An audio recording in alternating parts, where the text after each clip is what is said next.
वंदे मातरम के साथ विश्वासघात क्यों हुआ? वंदे मातरम को विभाजित करने का आरोप लगाकर आप पूरी संविधान सभा पर आरोप लगा रहे हैं, उसके हर एक नेता को दोषी ठहरा रहे हैं। यह हमारी संविधान सभा और हमारे संविधान का खुला वार है। वंदे मातरम देश के कण कण में जीवित है, इस पर बहस नहीं हो सकती।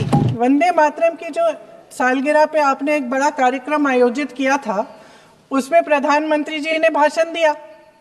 उसमें उन्होंने कहा कि 1896 में पहली बार गुरुदेव रविंद्रनाथ टैगोर ने ये गीत एक अधिवेशन में गाया। उन्होंने ये नहीं बताया कि कौन सा अधिवेशन था।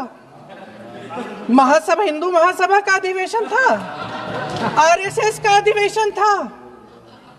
किस बात से कतरा रहे थे कि ये कांग्रेस का अधिवेशन था? और उदाहरण दूं कि मैं अपना भाषण जारी रखूं?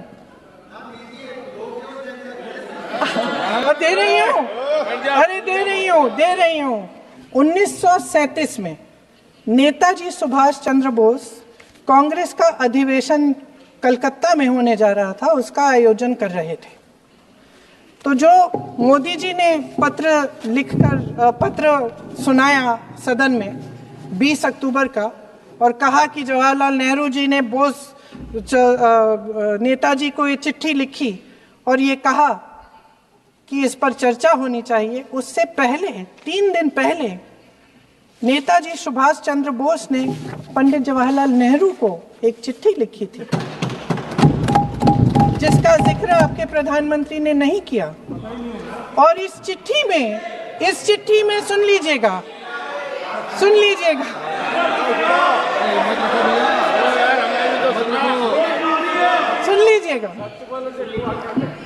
आप नेताजी के लफ्ज नहीं सुनना चाहते?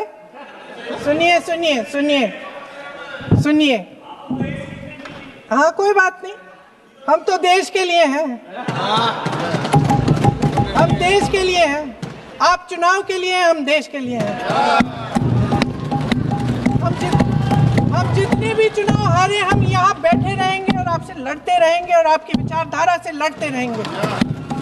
अपने इस देश के लिए, अपनी इस मिट्टी के लिए लड़ते रहेंगे। आप हमें रोक नहीं सकते।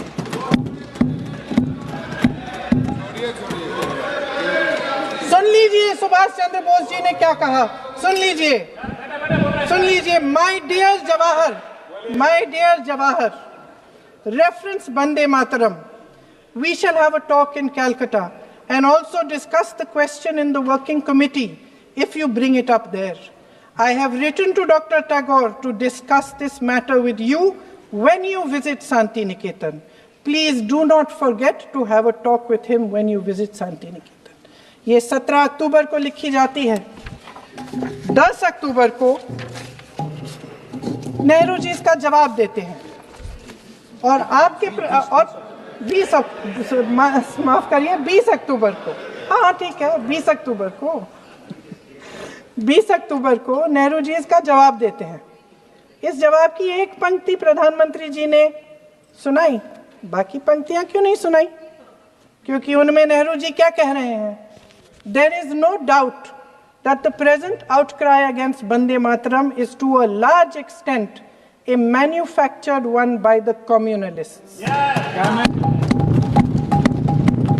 Whatever we do, we cannot pander to communalists' feelings, but to meet real grievances where they exist. I have decided now to reach Calcutta on the 25th morning. This will give me time to see Dr. Tagore as well as other friends. समझ रहे हैं आप? प्रधान चुप है तो समझ ही गए होंगे।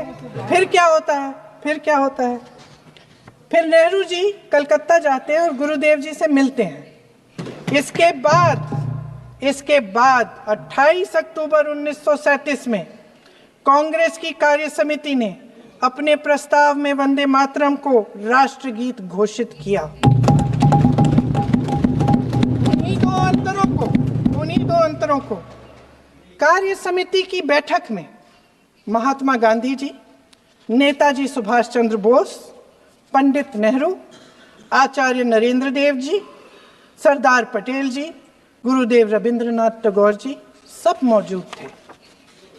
इस प्रस्ताव के ये सभी महापुरुष इस प्रस्ताव से सहमत थे।